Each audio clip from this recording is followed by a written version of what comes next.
Hello दोस्तों।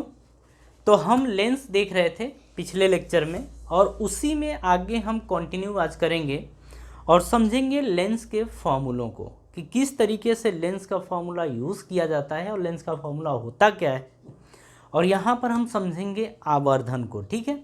और इसी में हो सकता है कि आज अगर अपने को टाइम मिल जाता है तो आज हम लेंस की क्षमता यानी पावर ऑफ लेंस भी आज समझ लेंगे। उसके बाद हम एनसीईआरटी के जो भी लेंस से रिलेटेड न्यूमेरिकल्स होंगे उनको भी हम कवर कर लेंगे, ठीक है। तो चलिए जी समझते हैं। यहाँ पर हम समझते हैं कि लेंस का जो फॉर्मूला होता है वो होता क्या है आखिर। तो देखिए हम बात कर रहे हैं लेंस फॉर्मूला के बारे में, यानी कि लेंस सूत्र, लेंस फॉर्मूला, इसकी बात कर रहे हैं। तो देखिए हम चाहे ये जो फॉर्मूला हम यूज़ करने जा रहे हैं इसको हम यूज़ करेंगे उत्तल लेंस में भी और अवतल लेंस में भी। उत्तल और अवतल दोनों तरीकों के लेंस में ये फॉर्मूला हम यूज़ कर सकते हैं। इसको आपको पता है कि इसे बोला जाता है कॉन्वेक्स और इसको बोलते हैं हम कॉनकेव, ठीक है। कॉन्वेक्स और कॉनकेव। अगर हम फॉर्मूले की बात करें तो देखिए यहाँ पर हम वस्तु की दूरी को दिखाएंगे, वस्तु की दूरी को दिखाएंगे u से, जो प्रतिबिंब की दूरी होगी, प्रतिबिंब की दूरी उसे हम v से दिखाएंगे। फिर जो फोकस होगा यानी कि मुख्य हम फोकस की बात करेंगे, द्वितीय फोकस की बात करेंगे, यानी कि मुख्य फोकस की बात कर रहे हैं। यानी कि देखिए ये आप यहाँ पे मुख्य फोकस बोलिए या फोकस बोलिए, हमेशा ध्यान रखिएगा कि अगर केवल फोकस बोल देता है तब भी आप समझेंगे मुख्य फोकस की बात हो रही है। अगर मुख्य फोकस की बात करें तो इसे हम F से दिखाएंगे। आपको पता है कि अगर उत्तल लेंस होता है, अगर उत्तल लेंस होता है तो मुख्य फोकस पॉजिटिव होगा और अवतल लेंस हुआ तो मुख्य फोकस निगेटिव होगा। अच्छा, इस चीज़ को भी अपन समझते हैं, लेकिन उसके पहले इसके फॉर्मूले को देख लेते हैं। तो इसका फॉर्मूला होता है 1/v minus 1/u is equals to 1/f। ये होता है लेंस का फॉर्मूला, ठीक है। ये लेंस का फॉर्मूला होता है, ठीक है। 1/v minus 1/u is equals to 1/f। यहाँ पे v होता है प्रतिबिंब की दूरी, u होता है वस्तु की दूरी, f होता है फोकस दूरी, ठीक है। मुख्य फोकस दूरी जी, ठीक है। मुख्य फोकस या फोकस दूरी की बात कर रहे हैं, मुख्य फोकस दूरी या फोकस दूरी हम इसकी बात कर रहे थे, ठीक है। ये हो गया। अब देखिए आप ना इसको चाहें तो डायरेक्ट भी याद रख लीजिएगा। जैसे मान लीजिए आपको u दिया हो और v दिया हो और हमसे f पूछ रहा हो, मतलब ये दोनों दिया हो और हमसे पूछ रहा हो f की वैल्यू कि वह f की वैल्यू क्या होगी। हम डायरेक्ट भी यहाँ से निकाल सकते हैं। आप क्या करिए, इन दोनों का एलसीएम, जैसे 1/v minus 1/u is equals to 1/f है। एलसीएम ले लीजिए v और u का, तो uv आएगा। v से v कटेगा, u बचेगा, तो u का 1 में मल्टीप्लाई करेंगे, u बीच में माइनस तो माइनस, u से तो u कटेगा, v का 1 में मल्टीप्लाई करेंगे तो v is equals to 1/f। ये आ जाएगा। क्या करिए, इसको पलट दीजिए। जब इसको पलटेंगे तो u minus v is equals to f आ जाएगा। देखिए ये आ जाएगा, ठीक है। मतलब अब इसको हम अगर ऐसे पलटते हैं तो ये भी पलट जाएगा, तो f is equals to u minus v आपका ये बन जाएगा, ठीक है। अब आगे अगर बात करें यहीं पे, तो हम यहाँ पे ये बोलें कि चलिए u और v दिया था, ठीक है। u और v दिया था। अब हम मान लेते हैं कि u और f दिया हो। हम बोल रहे हैं कि u दिया है और f ये दिया है और हमसे v पूछ रहा है कि v की वैल्यू क्या होगी। आप देखिए ये हमसे पूछ रहा है, इसको क्या करिए, इधर लेके आइए। तो 1/v is equals to 1/f, ये माइनस इधर आएगा तो प्लस बनेगा 1/u। एलसीएम लेंगे f और u का, तो uf एलसीएम आ जाएगा, ठीक है। ये 1/v रहने दीजिए। f से काटेंगे तो f कटेगा, u का मल्टीप्लाई 1 में करेंगे तो u प्लस यहाँ पे u से u कटेगा, f का मल्टीप्लाई 1 में करेंगे तो f आएगा। ठीक है, अब इसे क्या करिए, पलट दीजिए। तो जब ऐसे दोनों को पलटेंगे तो v बराबर आपका आएगा U F upon you plus F, U F upon you plus F. ठीक है, तो ये फॉर्मूला आप डायरेक्टली याद रख सकते हैं। अगर आपसे v पूछे यानी कि प्रतिबिंब की दूरी पूछे तो आप बोलेंगे U F upon you plus F. Directly ये फॉर्मूला लगा के आप आंसर निकाल सकते हैं। ठीक है, चलिए ये दो समझ में आ गया। अब आगे मान लीजिए अपने को दिया हो यहाँ पर v और f दिया हो और हमसे u पूछ रहा हो, तो क्या करेंगे। अब यहाँ से देखिए, ये हमसे पूछ रहा है ना, इसको क्या करिए, इधर लेके आइए और इसको इधर लेके आइए। तो जब ऐसा करेंगे तो 1 अपॉन v, ये प्लस से इधर आएगा तो माइनस 1 अपॉन f बन जाएगा, बराबर ये माइनस से इधर जाएगा तो प्लस 1 अपॉन u बनेगा। एलसीएम v f आएगा, v से v कैंसल तो f का 1 में करेंगे तो f आएगा, माइनस f से f कैंसल, v का 1 में करेंगे तो v is equals to 1 upon u।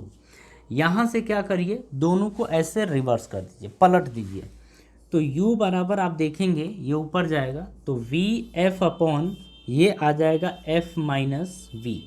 तो इसे चाहें तो आप लिख सकते हैं F v upon f minus v, ये लिख सकते हैं। ठीक है, ये हमारे u की वैल्यू आ गई है, u की वैल्यू आ गई है। तो आप चाहें तो डायरेक्टली ये फॉर्मूला याद करके भी आंसर निकाल सकते हैं, कोई दिक्कत नहीं यहाँ पे। ठीक है, तो ये तो फॉर्मूला है, लेकिन अब यहाँ पर हमें ये समझना है कि फॉर्मूला को यूज़ कैसे करना है। ठीक है, फॉर्मूले को यूज़ कैसे करना है, अब अपने को ये समझना है। तो हम बात करेंगे अब यहाँ पर चिन्ह परिपाटी यानी साइन कन्वेंशन के बारे में। हम समझेंगे कि साइन कन्वेंशन आखिर होता क्या है। ठीक है, यानी कि हम बात करने वाले हैं चिन्ह परिपाटी के बारे में। चिन्ह परिपाटी जिसको हम बोलते हैं साइन कन्वेंशन, साइन कन्वेंशन जिसे हम चिन्ह परिपाटी बोल दे रहे हैं। ठीक है, अब यहाँ पर देखिए, जैसे इसमें आप ऐसे बनाइए, ये जो आपका होता है ना, ये आपका होता है ऑप्टिकल सेंटर यानी कि प्रकाशिक केंद्र। तो ये आपका प्रकाशिक केंद्र है। अगर दूरी की बात करें तो इसके राइट साइड जो भी दूरी लेंगे वो सभी की सभी धनात्मक यानी पॉजिटिव होंगी। अगर इसके आप इधर लेते हैं तो सारी की सारी दूरी कैसी होंगी, निगेटिव। ठीक है, ये याद रखना है। तो हम कहते हैं यहाँ पर कि अगर दाएं साइड दूरी की बात करें, दाईं ओर, तो दाईं ओर जो भी दूरी मापी जाएगी, हम बात कर रहे हैं दूरी की, तो जो भी दूरी होगी वो कैसी होगी, पॉजिटिव, जिसको हम बोलते हैं धनात्मक, पॉजिटिव होगी, धनात्मक। ठीक है, अगर यहीं पे बाईं ओर की बात करें, बाईं ओर, तो बाईं ओर जो भी दूरी आप लेंगे वो निगेटिव यानी कि होगा ऋणात्मक, ऋणात्मक। ठीक है, ये होगा। अच्छा, ये बात समझ में आ गई ना कि आप ऊपर नीचे कहीं पर भी बात कर लें, इधर की वैल्यू पॉजिटिव और इधर की वैल्यू निगेटिव होगी, मतलब दूरी की। एक बात ये आपको पता होना चाहिए, ये हमारा मुख्य अक्ष है। क्या है, मुख्य अक्ष है। ठीक है, मुख्य अक्ष है। मुख्य अक्ष के अगर ऊपर हम बात कर रहे हैं उसके ऊंचाई की या लंबाई की, तो हम लंबाई की बात कर रहे हैं, तो यहाँ पर हम ऊपर और नीचे की बात करेंगे, ऊपर साइड और नीचे, किसके, मुख्य अक्ष के। मुख्य अक्ष के ऊपर आप दोनों तरफ की बात करिए, मुख्य अक्ष के नीचे आप दोनों तरफ बात कर सकते हैं। तो हम यहाँ पर कहेंगे कि मुख्य अक्ष के अगर ऊपर ऊंचाई या लंबाई की बात करेंगे तो ये पॉजिटिव होगा। कैसा होगा, पॉजिटिव। तो हम ऊपर की बात करें, चाहे इधर उधर की मतलब नहीं है, मतलब बस ये है कि मुख्य अक्ष से ऊपर हो, और जब मुख्य अक्ष से ऊपर होगा तो जो ऊंचाई आएगी वो आपका पॉजिटिव यानी कि धनात्मक होगा। ठीक है, ये होगा। अगर हम नीचे की बात करते हैं तो मुख्य अक्ष के नीचे, प्रिंसिपल एक्सिस के नीचे की अगर बात करेंगे तो निगेटिव होगा, जिसको हम बोलते हैं ऋणात्मक, निगेटिव यानी कि ऋणात्मक। कहानी कुछ समझ में आ रही है? तो ये होगा। तो ये अगर इस तरीके से आप साइन कन्वेंशन यूज़ करते हैं ना, तो आप आसानी से हर एक न्यूमेरिकल बहुत ही अच्छे तरीके से और सही सही सॉल्व कर लेंगे। तो ये बात आप ध्यान रखिएगा, ठीक है। ये बात याद रखिएगा कि हम नॉर्मली क्या बोलेंगे कि जो प्रकाशिक केंद्र से दाईं तरफ है धनात्मक दूरी होगी और बाईं तरफ ऋणात्मक यानी निगेटिव। अब बात कर लेते हैं, जो ये लेंस है ना आपका, ये आपका अवतल लेंस है और ये आपका उत्तल लेंस है, ठीक है। हम इसी लेंस की बात कर रहे हैं। आपको पता है इसमें कि जो आपका F2 होता है ये होता है, C2 ये होता है, F1 आपका ये होता है, F2 आपका ये होता है, सॉरी C1 ये होता है आपका। इसमें बात अगर करें तो इसमें आपको पता है कि हमारा जो F1 ये है, C1 ये है, F2 ये है और C2 की बात करें तो ये है। हम हमेशा मुख्य फोकस बोलते हैं इसी को। तो जो हम फॉर्मूले यानी कि सूत्र में F लिखते हैं ना, वो यही लिखते हैं अपन, इसी की बात करते हैं। आप खुद देखिए कि जो अवतल लेंस है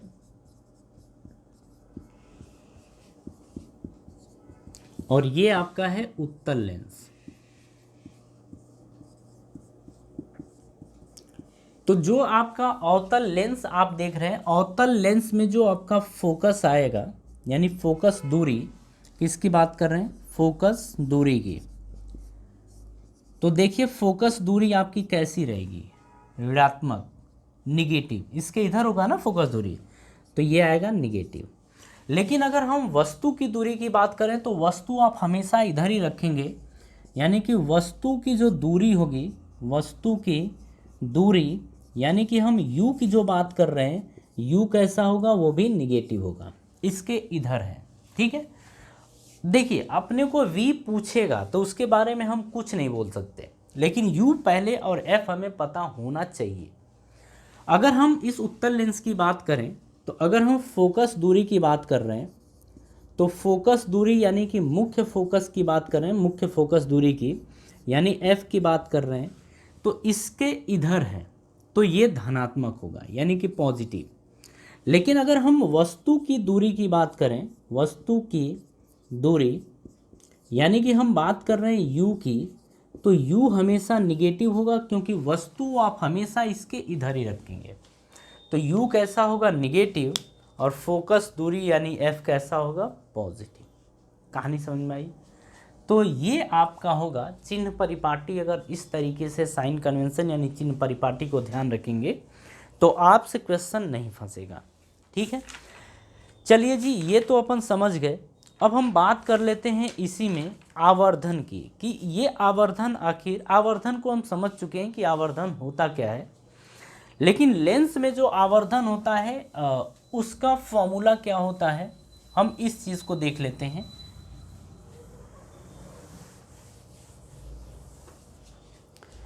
देखिए हम यहाँ पर बात कर रहे हैं आवर्धन की, इसको हम बोलते हैं मैग्निफिकेशन। हम इसकी बात कर रहे हैं। अब यहाँ पर समझिए, हम आवर्धन की बात कर रहे हैं ना, तो हम यहाँ पर ये बोलते हैं कि प्रतिबिंब की ऊंचाई या प्रतिबिंब की लंबाई, प्रतिबिंब की लंबाई व वस्तु की लंबाई के अनुपात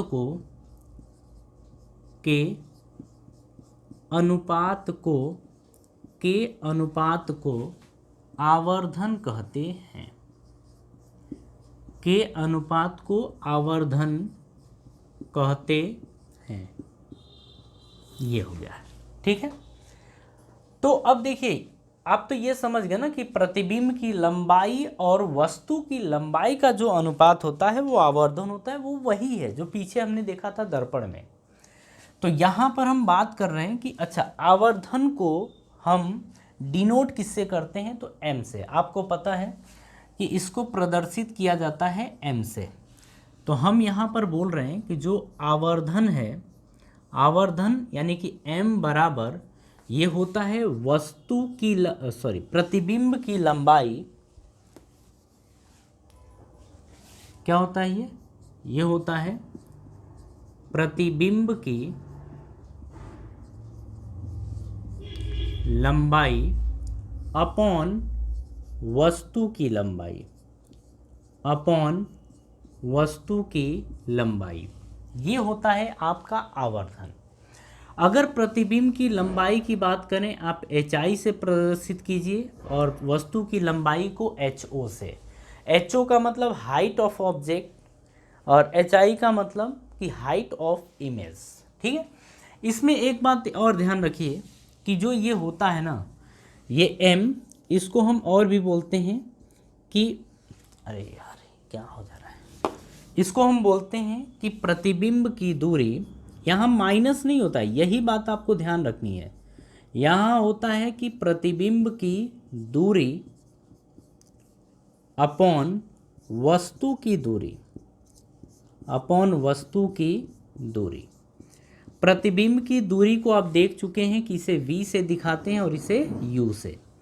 तो यहाँ पर जो आपका m आएगा वो आता है HI upon HO is equals to v upon u, और ये होता है आपका आवर्धन। ये होता है आवर्धन का सूत्र। तो इसे आप याद रखिएगा। हाँ जी, इसे आप अच्छे से ध्यान रखिएगा। यहाँ पर आप हमेशा कंफ्यूज होते हैं कि ये माइनस वाला है कि प्लस वाला है, तो आप हमेशा ध्यान रखिएगा प्लस वाला है। माइनस दर्पण में आता है, लेंस में नहीं आता है। ठीक है। तो यहाँ तक आप कॉपी करें, फिर इसके आगे हम देखते हैं कि लेंस की क्षमता क्या होती है। जी चलिए, बात समझ में आ गई ना। चलिए अब लेंस की क्षमता लास्ट देख लेते हैं, इसके बाद हम न्यूमेरिकल्स देखेंगे लेकिन नेक्स्ट लेक्चर में। ठीक है। हम इसके सारे कॉन्सेप्ट समझ लेते हैं, सारे फॉर्मूले समझ लेते हैं, उसके बाद जब न्यूमेरिकल की बारी आएगी तो हम नेक्स्ट वीडियो में सारा कवर कर लेंगे। ठीक है। अब हम यहाँ पर बात करने जा रहे हैं लेंस की क्षमता।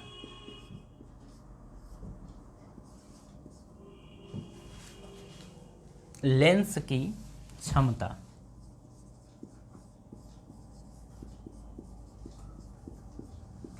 इसको बोलते हैं पावर ऑफ लेंस। इस देखिए पावर ऑफ लेंस यानी कि लेंस की क्षमता, इसमें हम क्या बोलेंगे, किसी लेंस द्वारा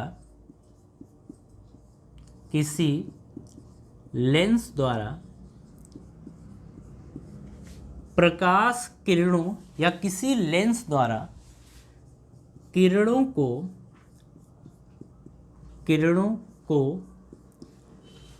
अभिसरण,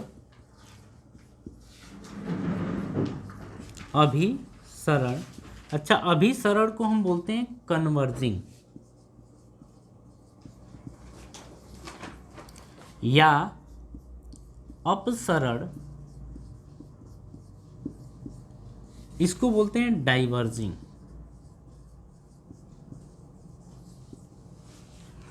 अभिसरण या अपसरण करने की क्षमता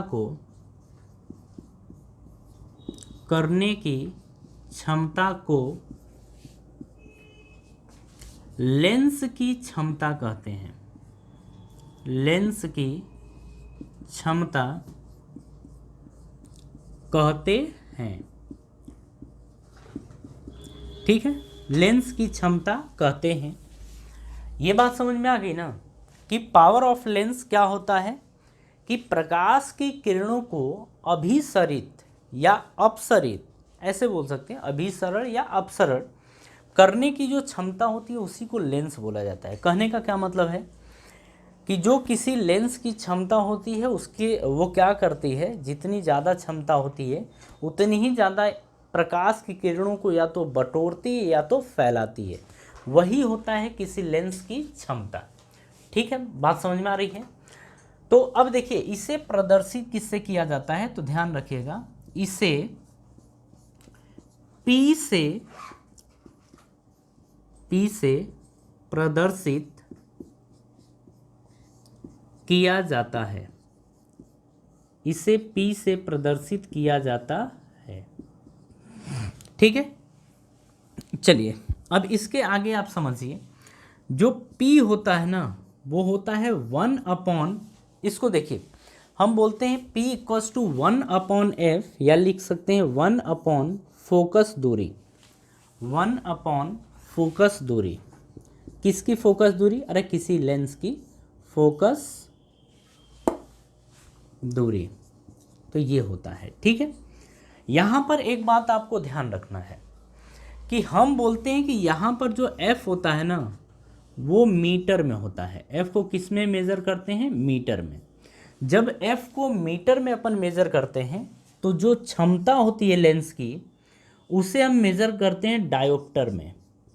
किस में, डायोप्टर में, जिसे हम d से दिखाते हैं। ठीक है, तो हम यहाँ पर क्या बोलेंगे कि P इज इक्वल्स टू होता है 1/f, और जिसका मात्रक होता है डायोप्टर, और f हमेशा किस में होना चाहिए, मीटर में। अगर मीटर में है तभी आप बोलते हैं कि जो क्षमता होगी वो डायोप्टर में होगी। बात समझ में आ रही है। अब इसमें अगर आपसे मान लीजिए डायरेक्ट क्वेश्चन पूछा जाता है कि इसे ध्यान रखिएगा कि किस लेंस की क्षमता कैसी होती है, मतलब हम बोल रहे हैं कि ऋणात्मक और धनात्मक की बात कर रहे हैं, ऋणात्मक और धनात्मक की बात कर रहे हैं। तो पहला अगर मान लीजिए कि हम बात करें उत्तल लेंस, उत्तल लेंस, उत्तल लेंस की जो क्षमता होती है, उत्तल लेंस की जो क्षमता होती है वो धनात्मक होती है कि ऋणात्मक होती है। उत्तल लेंस का फोकस, चलिए यहाँ समझिए, अगर हम बात कर रहे हैं उत्तल लेंस का तो इसका फोकस कैसा होता है, पॉजिटिव। तो उत्तल लेंस का जो फोकस होता है वो पॉजिटिव होता है, तो जो इसकी क्षमता यानी कि पावर होगी वो भी पॉजिटिव होगी, यानी कि धनात्मक होगी। वो भी कैसी होगी, धनात्मक होगी। वहीं पे आप समझ गए होंगे कि अगर हम अवतल लेंस की बात करते हैं, अगर अवतल लेंस की बात करते हैं तो अवतल लेंस की जो क्षमता होगी यानी कि जो पावर होगी, अवतल लेंस की जो क्षमता यानी कि पावर होगी वो निगेटिव यानी कि ऋणात्मक होगी। कैसी होगी, ऋणात्मक होगी। ठीक है, ये चीज़ आप फिलहाल ध्यान रखिएगा कि अवतल लेंस की जो क्षमता होती है वो ऋणात्मक होती है, उत्तल लेंस की जो क्षमता होती है वो धनात्मक होती है। ठीक है, अच्छा एक डायोप्टर की बात करेगा कभी कभी, तो एक डायोप्टर आपसे पूछेगा कि होता क्या है, तो आप कहेंगे कि जो एक डायोप्टर होता है वो किसी कोई लेंस है जिसकी फोकस दूरी अगर 1 मीटर हो। कहते हैं कि एक डायोप्टर जो होता है वो किसी लेंस की फोकस दूरी अगर 1 मीटर है तो उस लेंस की क्षमता 1 डायोप्टर होगी। ठीक है, तो इस तरीके से देखिए अगर हम बात करें तो लेंस की पूरी बातें हम यहाँ पर कंप्लीट कर चुके हैं। ठीक है, अब नेक्स्ट वीडियो में क्या करेंगे, इसी के आगे हम न्यूमेरिकल्स देखेंगे जो लेंस से रिलेटेड होंगे और मैग्नीफिकेशन से रिलेटेड होंगे।